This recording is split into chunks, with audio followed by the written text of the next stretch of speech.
Hyderabad Abids troupe బజార్లోని Daksha Vipul electrical షాపులలో పోలీసులు తనిఖీలు నిర్వహించారు. 3 లక్షల విలువైన ఎలక్ట్రిక్ వస్తువులను సీజ్ చేశారు. Intellectual property investigation agency south regional head Nageswara Rao ఫిర్యాదు మేరకు పోలీసులకు ఈ రైడ్స్ చేపట్టామని పేర్కొన్నారు.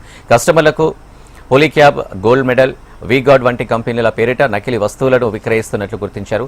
కస్టమర్లు ఒరిజినల్ ప్రొడక్ట్స్ అనుకుని నకిలీ వస్తువులను కొనుగోలు చేస్తూ మోసపోతున్నారని పోలీసులు తెలిపారు. 2 షాపులలో నకిలీ వైర్స్, స్విచ్ సాకెట్స్, డిమ్మర్స్లను స్వాధీనం చేసుకున్నారు. షాపు యజమానులు ముఖేష్ సింగ్, పురోహిత్, ప్రవీణ్ సింగ్లను అరెస్టు చేసి కేసు నమోదు చేసి దర్యాప్తు చేపట్టారు.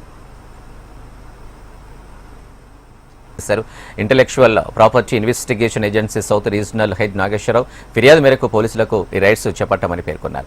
కస్టమర్లకు పోలీక్యాబ్, గోల్డ్ మెడల్, వీగార్డ్ వంటి కంపెనీల పేరిట నకిలీ వస్తువులను విక్రయిస్తున్నట్లు గుర్తించారు.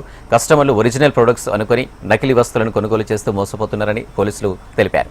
2 షాపులలో నకిలీ వైర్స్, స్విచ్ సాకెట్స్, డిమ్మర్స్లను స్వాధీనం చేసుకున్నారు.